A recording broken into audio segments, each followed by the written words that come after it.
grabbed the box. I don't know if they were his ashes or not. I just held it as tight as I could, and I just told him how sorry I was. Body Brokers, now streaming on the free CBS News app. The Israel-Hamas war. Stay with CBS News for continuing coverage. CBS News, 60 Minutes, Sunday on CBS. You can't get answers in a tweet on Face the Nation. We try to separate the noise from the news. You need to be able to have an actual conversation.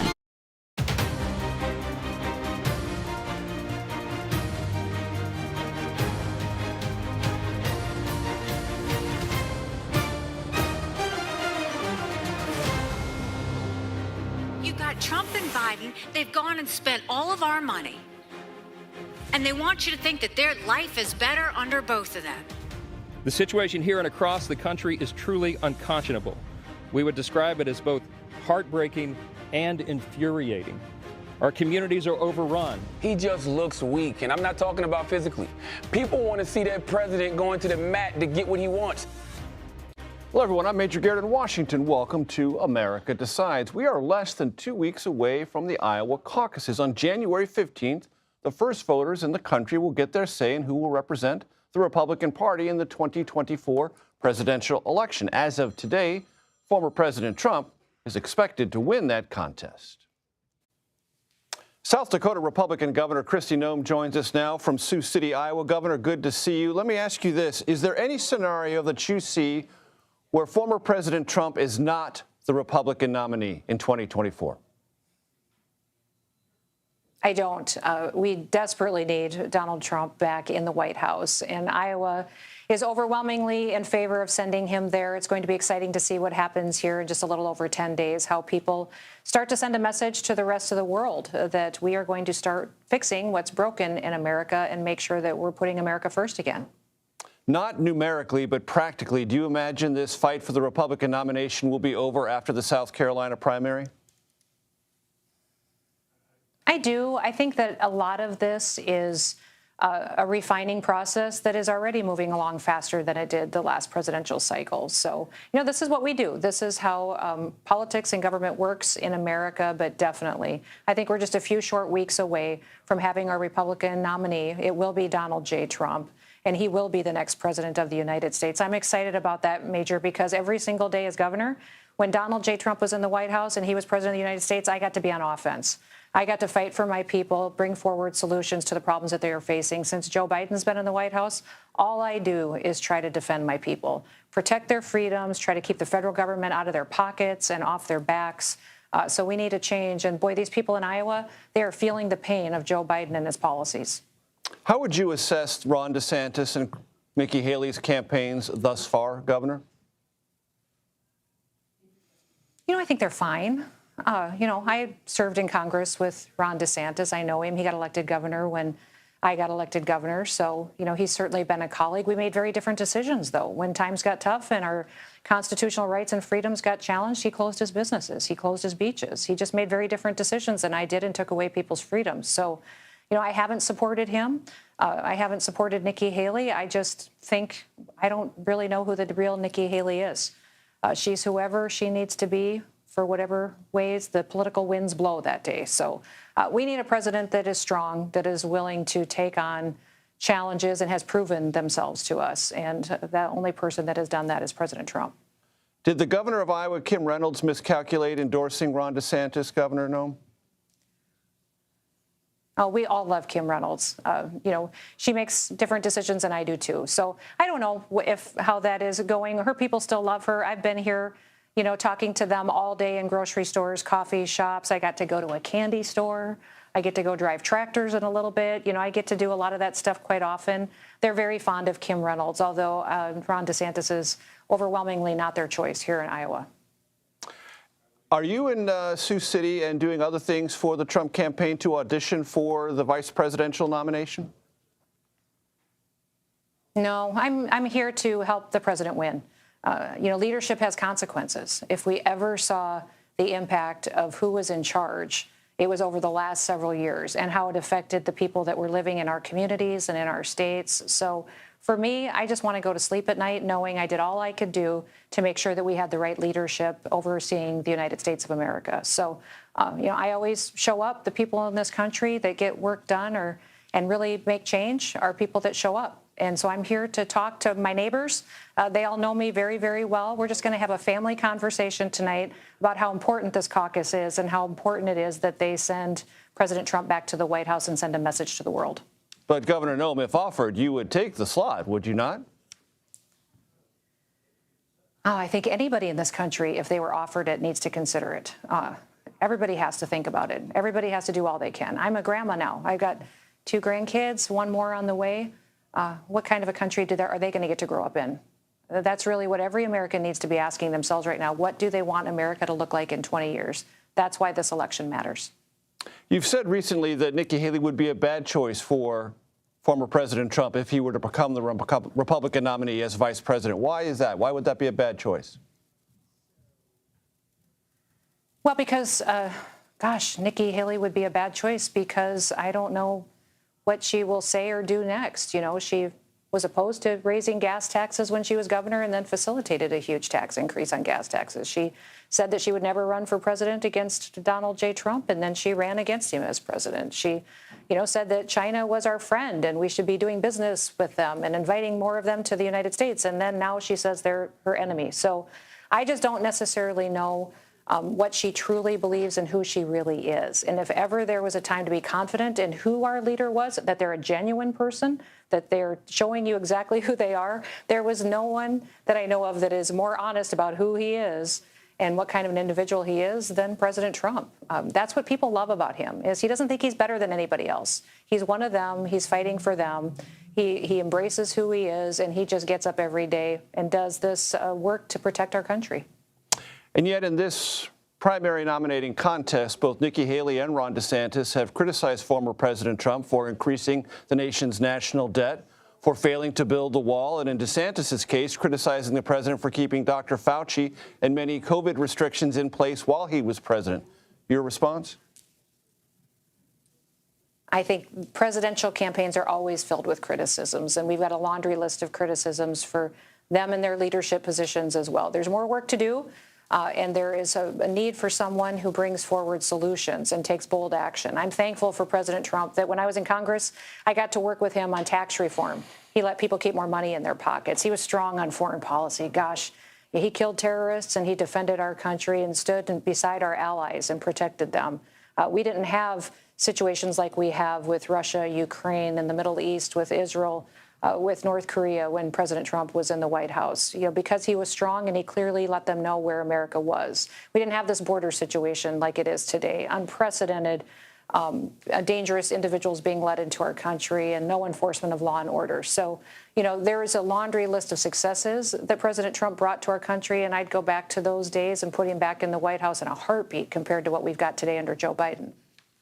You've spoken, Governor, in your book and elsewhere about how in American politics it sometimes happens that women who are in the arena are diminished or are treated with less respect than men. Considering that, are you comfortable with the former president referring to Nikki Haley as bird brain? I am comfortable with debating policies. I always love to debate people on what they have implemented, what they've done, the consequences of those, and pointing those out. And tonight, when I'm talking with the folks here in Iowa, I'll be talking about the policies that have been enacted under this administration, under Joe Biden, and the difference of what President Trump did when he was in the White House. We'll talk about what it feels like here with gas prices the way that they are, grocery prices costing what they're like, and how people are just alarmed by what they see in the changes and the demographics in our country because of the open border and how these dangerous individuals are being led into our country. So that's the main number one issues that people are talking about here, and I think it's important we focus on policies. Do you think there's anything unnecessarily diminishing or demeaning about a term like bird brain? Oh, I think that in this day and age, that if you can focus on true facts, it's always best to do that. We've always talked about the fact that President Trump says a lot of things and that we don't have to agree with everything that he says. And we don't have to like everything that he says, and we don't have to talk like he does. I love what he did. I love the actions that he takes. I love that he's strong. That's what America needs. South Dakota's Republican Governor, Kristi Noem, thanks so much for your time. Thank you, Major. Have a wonderful day. Former President Trump has asked the U.S. Supreme Court to overturn Colorado's decision to bar him from its primary ballot under the 14th Amendment. The state's high court ruled 4-3 last month that the former president engaged in insurrection. Colorado's Republican Party had already appealed the decision to the high court. House Speaker Mike Johnson is visiting the southern border amid a Republican push for immigration policy changes. We'll have the latest on the situation there. You're streaming America Decides.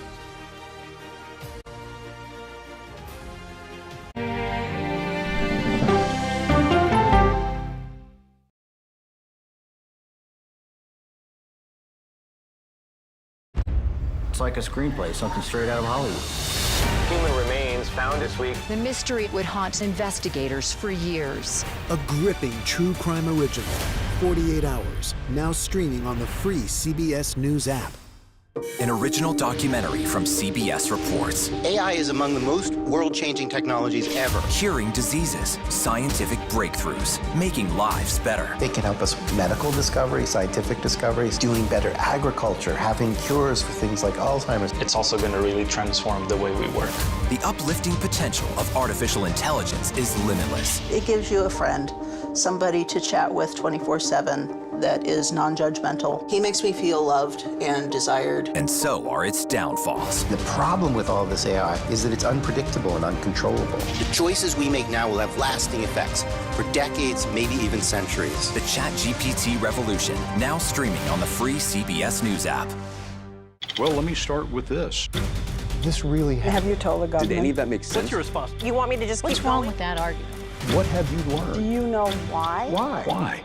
It's time for 60 Minutes, Sunday on CBS.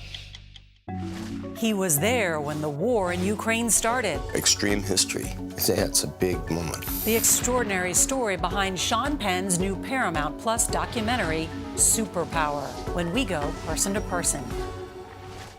An original documentary from CBS reports. You had a substitute teacher that was pretty popular. What was his reputation? Everyone loved him.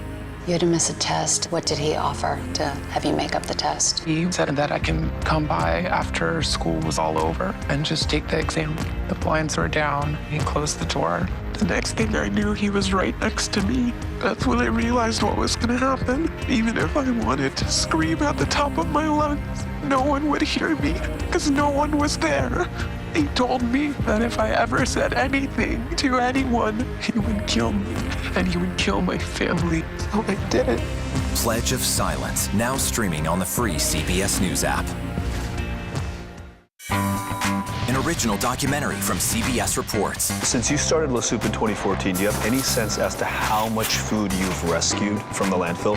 We've rescued 4.5 million pounds. I can't even fathom how much food that is. And that's one little person in one little city in America. We're going to call this chicken piccata.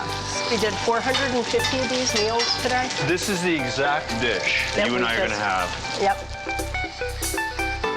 Oh my God. Is it good? Mm-hmm. Having a plan of how to keep people fed should be in every single city. If we eliminated food waste, could we eliminate hunger? Yes. Eating Trash, now streaming on the free CBS News app. Welcome back to America Decides. House Speaker Mike Johnson led dozens of fellow House Republicans on a trip to the southern border today. They are demanding sweeping immigration policy changes in exchange for approving more economic and military aid to Ukraine. Senate negotiators here in Washington are working toward a bipartisan deal on that very issue. CBS News congressional correspondent Nicole Killian joins us now from Capitol Hill.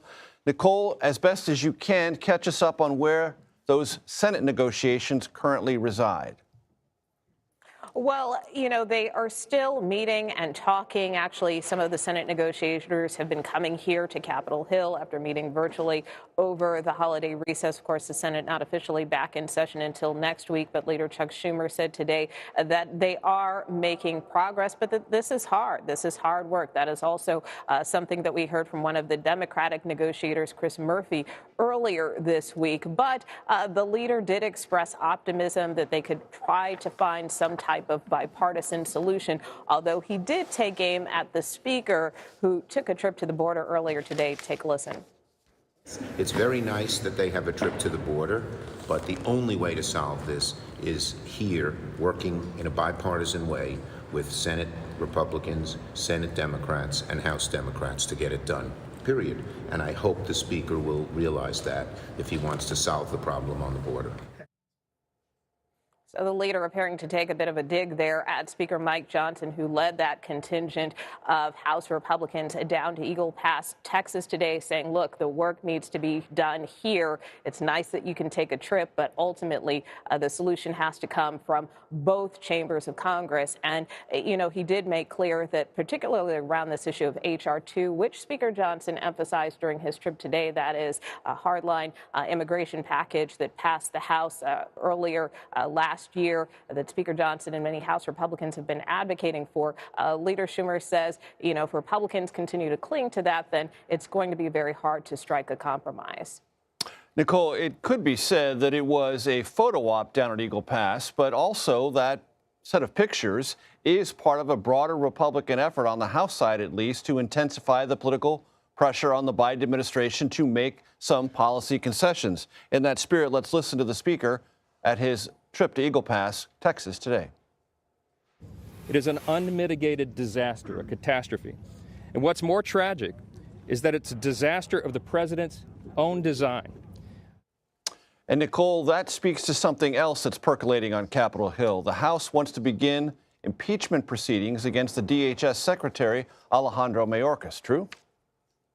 Yeah, that is correct. And look, as you mentioned, in terms of Speaker Johnson's trip to the border today, it was designed to do that, really put pressure on the administration to do something about this problem of, you know, migrants coming across the border in record numbers. And, you know, in terms of these potential impeachment proceedings, we learned today from the House Homeland Security Committee that they intend to hold their first impeachment hearing against Secretary Mayorkas next Wednesday, January 10th.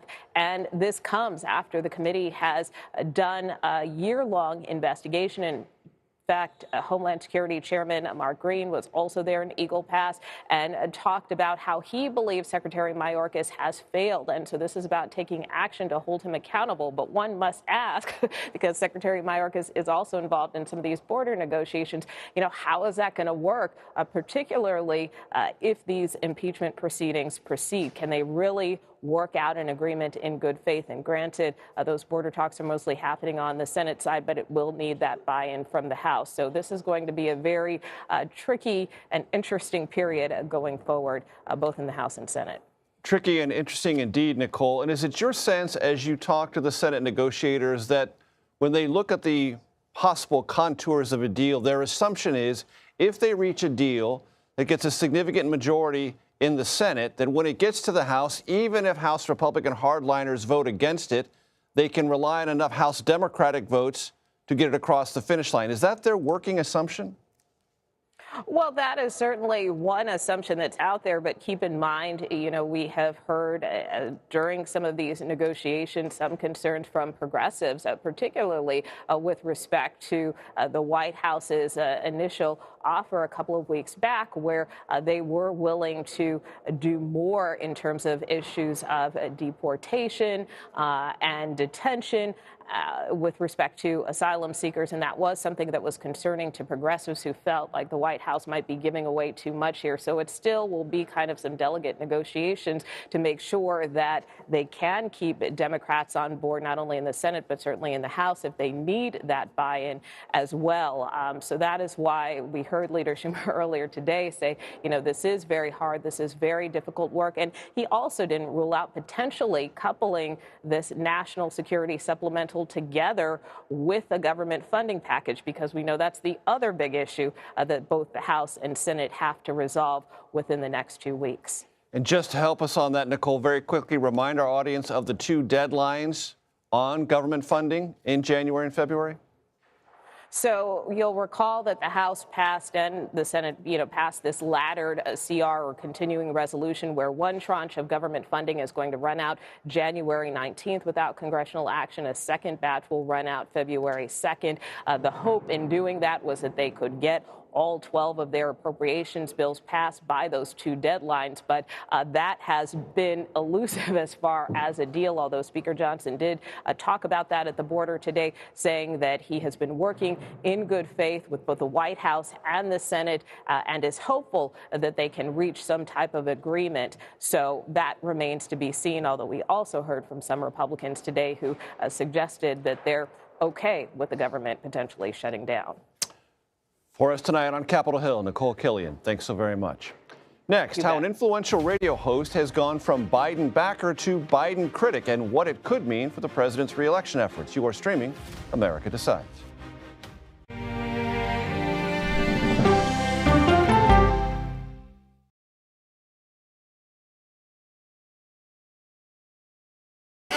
Hey there, welcome to The Uplift. I thought she was a groom, and I stepped back and I went, oh, you're the queen. She's going to be with me every instant that I'm alive. I just wanted to see if you'd go to Disneyland with me today. I look over at him and he's smiling. I'm going to remember that the rest of my life. They told us when he was going to be born, he was only going to live for 30 minutes. It's really a miracle that he's with us today. The Uplift. Stream now on the free CBS News app.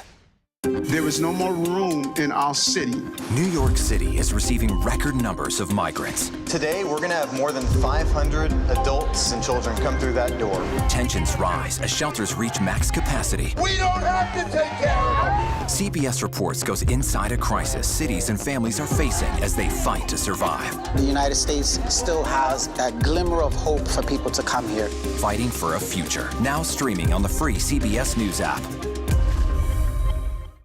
She's a country music legend, philanthropist, fashion icon, and now rock star. I think there's a lot to be said about being comfortable with who you are. Find out what's next for Dolly Parton when we go person to person. An original documentary from CBS Reports. That desired farm is a wonderful place to raise children, and it still is. Promises broken. Black Americans have been the target of racism and discrimination pretty much from the time they acquired ownership in the land.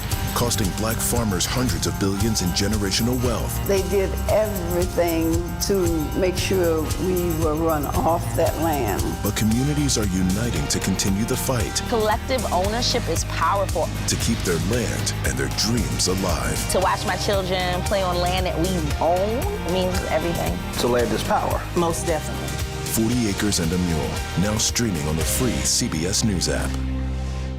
She is a beloved American icon and head of a media empire. But is Oprah Winfrey happy? How do you define happiness? Yeah, I call it happiness. Find out when we go person to person. An original documentary from CBS Reports. It was genocide, a deliberate effort by the United States government to eliminate the food source that was relied upon by Native American tribes. American bison were slaughtered and Native Americans displaced. And that's how tribes were subjugated to reservations and our lands were taken.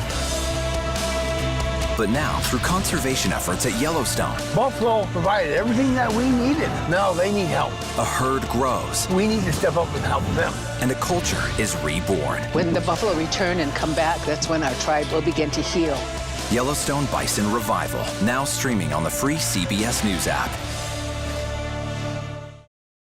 The African-American community stood up again for me. You've always had my back, and I'll have yours. Welcome back to America Decides. More than 3 years after his victory speech, President Biden faces what appears to be, at least to the polls, waning support among black voters in our country. This, as an influential radio host named Charlamagne The God says he regrets backing Biden in 2020. He told Politico, quote, "It's almost like Democrats are doing this purity test. America's not pure. The people of America are not pure. We're flawed. I'm not looking for my politicians to be pure. I'm looking for my politicians to be effective." National political reporter for Politico, Braxton Booker, who wrote that piece on Charlamagne The God, joins us now. Braxton, it's great to see you. Fantastic piece. Thank you. Let's dig into this. According to a Gen Forward survey, which you also wrote about in a separate piece for Politico, 17% of black Americans support former President Trump. 20% said they're not for Biden or Trump. Let's do the quick math. 37% not in the Biden coalition. That's a big number. It's a big number, and does Charlamagne the God reflect that? I think he does. I think he does. Look, he expressly voted for and supported President Biden during the 2020 election, and he clearly is saying he does not have the support of Charlamagne the God this time around. And he says that Biden has not been an effective messenger, and he feels that Biden has not kept some of his promises that he made on the campaign trail, and certainly he's not appeared on his radio show since the 2020 election. I think that has something to do with it, too. Is it worth saying that he's not just any radio host? Oh, I think it's fair to say that. He's more of a mogul. I mean, he has not just the Breakfast Club, which has roughly 8 million monthly listeners, according to him. 8 million monthly listeners. He also has podcasts. He's an author.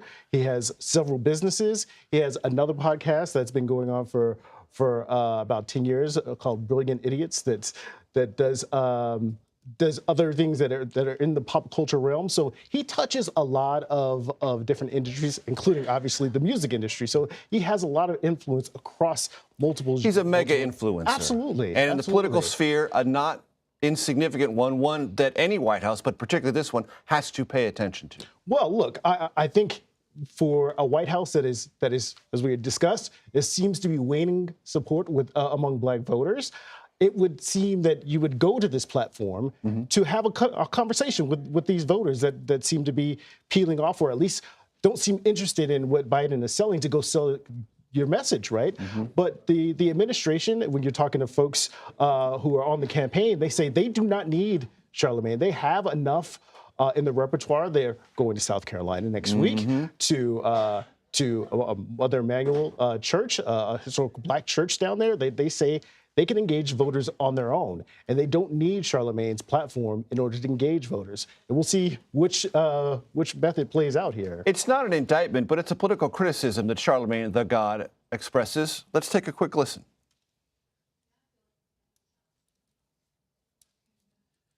You actually have to follow through on those promises. And whatever the reasons, out of the 99 biggest promises Biden made to people, he's only following through on about 30% of them.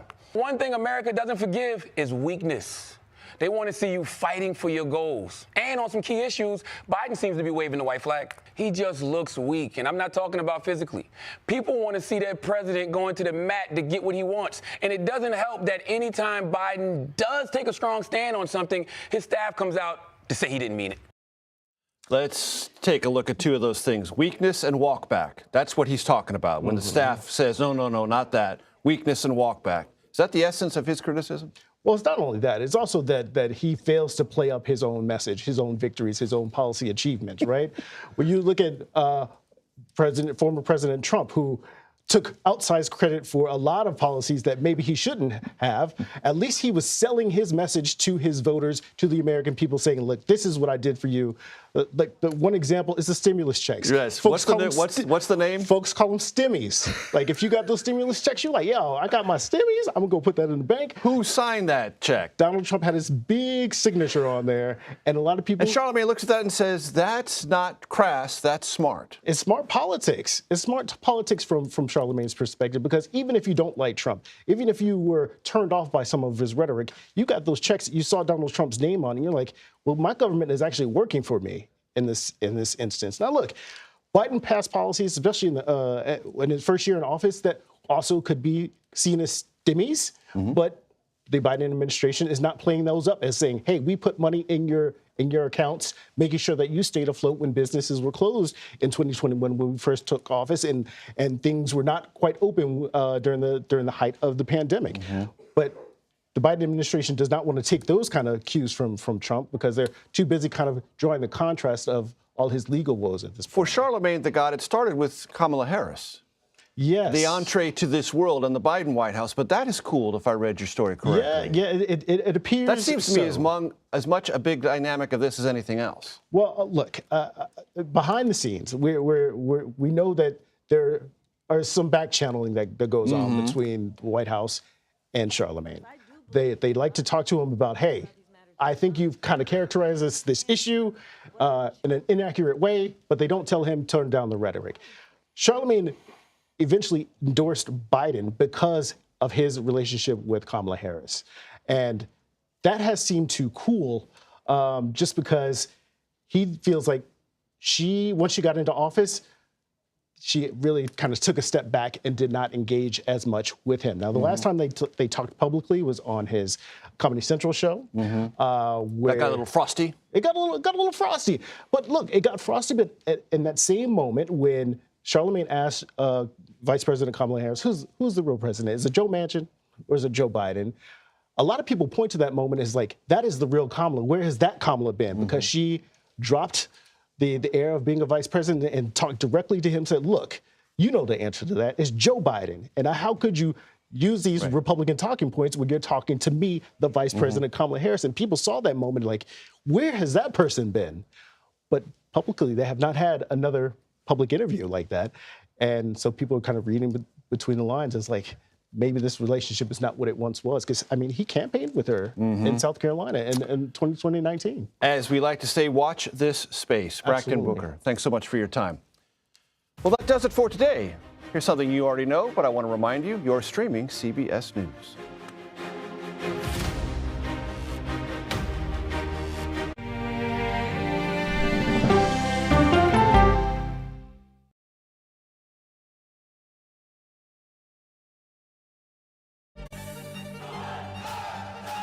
Original documentary from CBS reports tensions rising between a powerful country and a vital island. The supply of this technology came grinding to a halt. The world would grind to a halt. Absolutely.